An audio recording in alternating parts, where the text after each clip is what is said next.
Good morning, everyone. My name is Crystal. I hope everyone is having a great day so far. It's Saturday morning. I'm not going anywhere today. I'm just looking after myself, my mental health, my physical health, and I'm keeping away from toxic people and people that lie and put on a performance and they're not being a real person towards me. So I'm just happy by myself now. Alexa, good morning. Good morning, and happy Winnie the Pooh Day. Author A.A. Milne was born on this day in 1882. In his honor, here's a quote from his famous honey-loving character. Sometimes the smallest things take up the most room in your heart. So guys, it's Winnie the Pooh Day. If anyone's interested, I love Winnie the Pooh. I've got a Tigger soft toy and a couple of Winnie the Pooh toys, Eeyore, Piglet. Alexa, what's the time, please? The time is 11:36 a.m. Alexa, good morning. Good morning.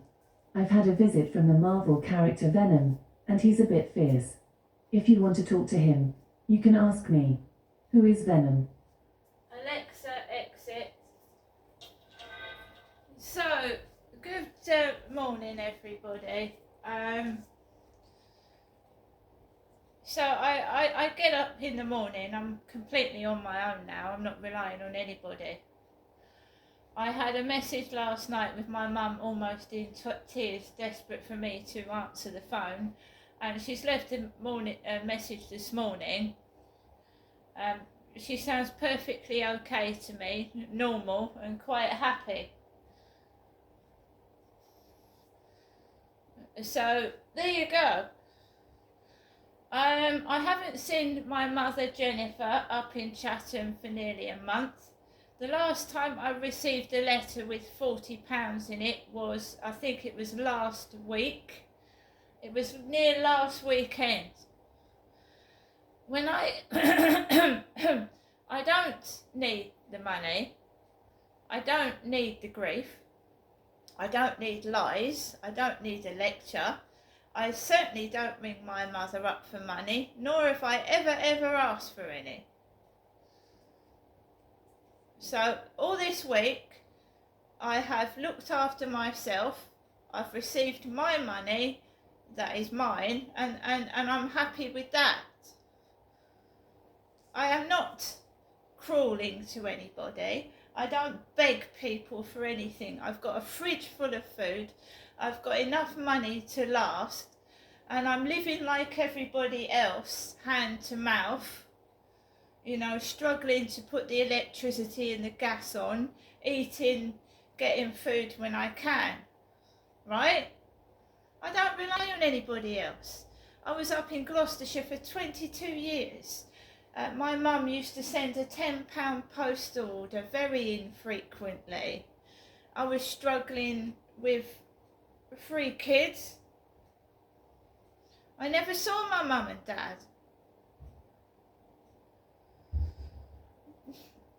So I got up this morning and I just deal with whatever is thrown at me. I've got no choice. I'm on my own. The police are fucking useless, and that is the truth. They won't come out unless you're physically harmed.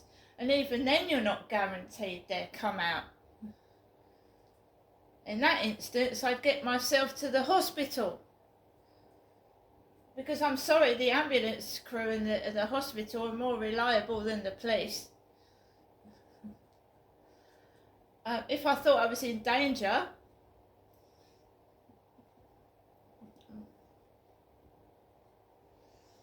so I get up this morning, make myself a cup of tea, eat my daily banana, my breakfast, and they're thugs. They beat up women, they assault women, and I'm a woman on my own. And the reason why I dress in a big thick jacket and a beanie hat and big boots is I was sexually assaulted on the field walking my dog last year. Because sticking your tongue down somebody's throat is sexual assault. It's sexual. And the guy got away with it. I don't see him anymore, and I don't want to. And it certainly isn't love, is it? Assaulting somebody.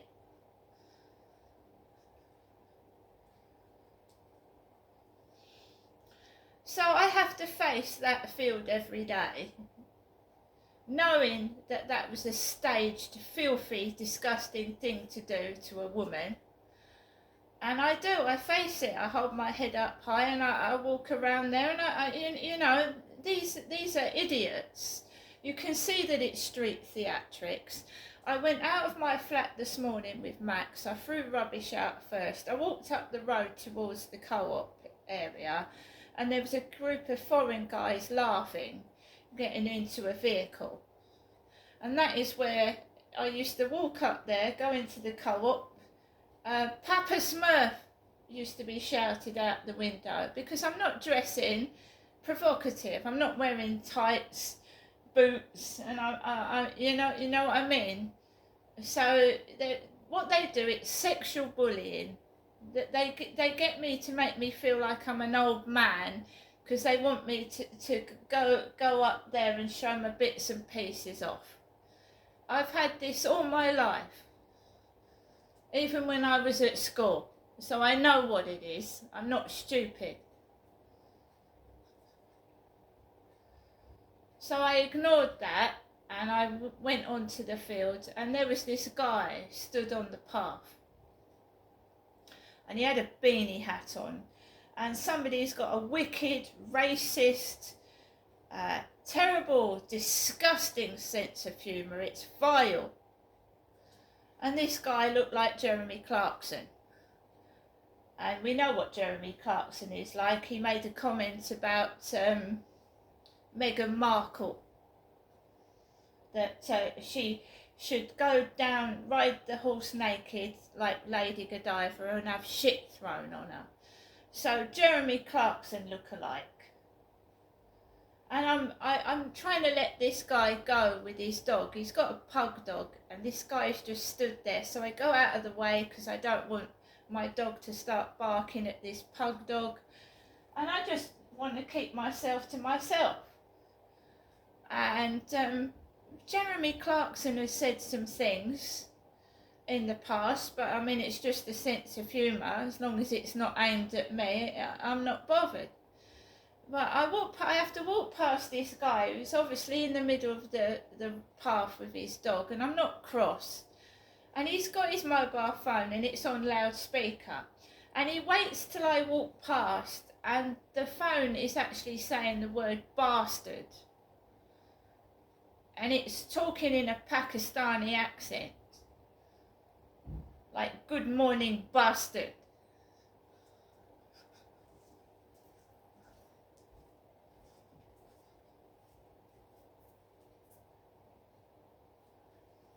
No, I completely ignore it. I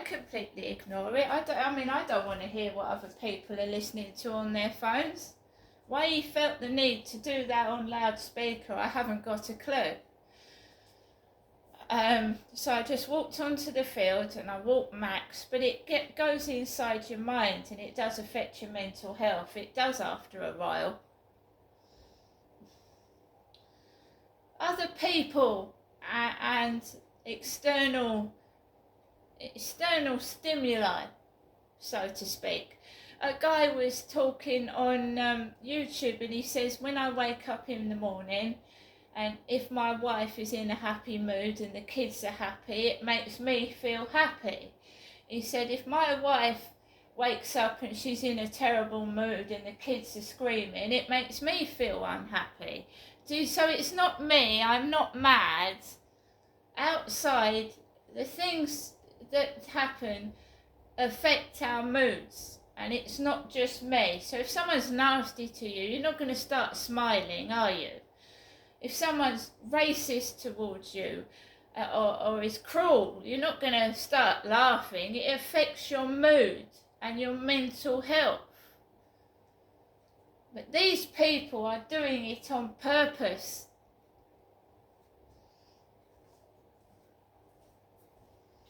So the first word I hear is bastard. Bastard. I've not gone into the co-op this morning. I've not spoken to the lady that normally serves me. I've not spoken to my mother. So the first word I hear in a week, really, is bastard. Really lovely.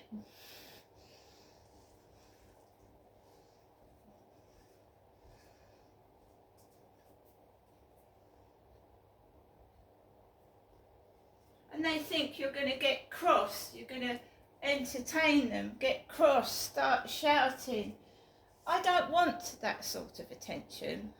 I don't want to have anything to do with people that are trying to blackmail me to go onto WhatsApp for photographs. You can fuck off. Bullies, racist, disgusting bullies, you can fuck off. I'd rather be on my own. I'd rather not mix with that sort of filth, if you don't mind.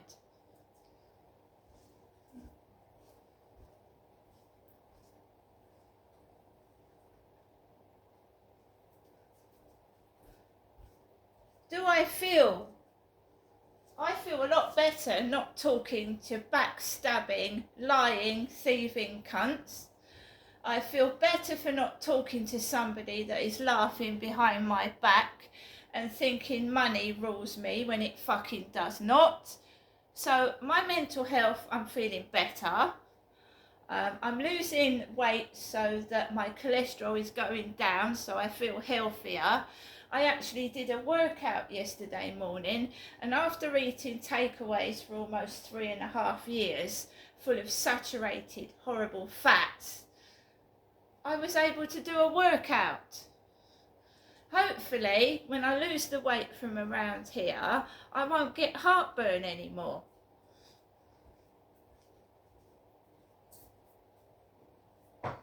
And the TikTok perverts, I don't want to go to Telegram. I don't want to go to Zangy. I don't want to go to WhatsApp. You're obsessed with boobies. Why don't you grow a pair yourself?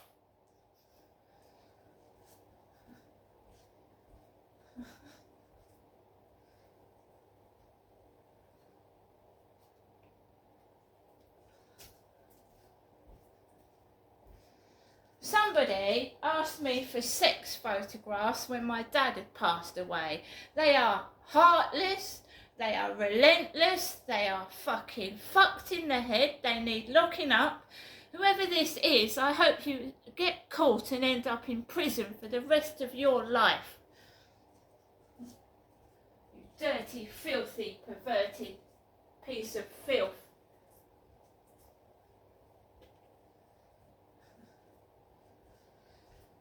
But I'm not, you're not making me unhappy, you're not making me cross, you're having the reverse effect, because every bullying word, every hateful comment makes me be somebody, and I'm better than you, and I always will be. And yes, I have got lovely hair, thank you very much, it's my own. Where does yours come from?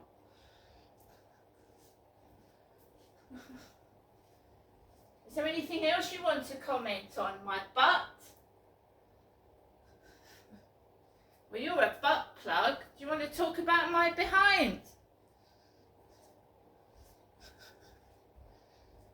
Carry on, carrying on, and you'll go round and round and round and end up your own backside. Going round in circles. So, we don't want to go into WhatsApp. Zangy. What the fuck is Zangy? Telegram.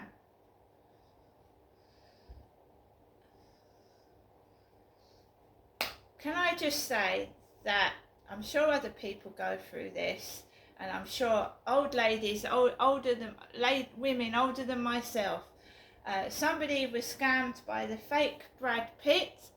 They thought they were actually giving money to Brad Pitt, hundreds and hundreds of dollars to Brad Pitt fake account, and they all come from Africa, Nigeria. All these all these imposters and fake accounts, 9 out of 10 of them are coming from Nigeria. And they start off with, hello, they try and charm you. Hello, beautiful. Hello, gorgeous. And then you talk to them for months and months, trying to get to know you, thinking that you're going to have a boyfriend. And then they start, sorry to ask, but can you send $200,000 to my account, please? No, I can't. Right, so I'm here in Rochester. I'm in my flat. I've got a fridge full of food and a cupboard. My mum is somehow part of this as well, but I can't link it properly yet. 1 minute she's crying, begging for me to pick the phone up, and the next it's, it's acting to me, acting. In Gloucestershire, I didn't see my mum for 22 years. 22 years! She didn't come up and see me.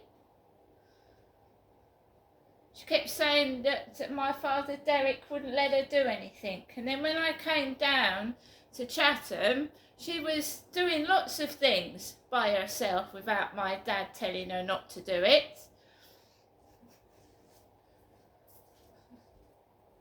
Never believe a liar.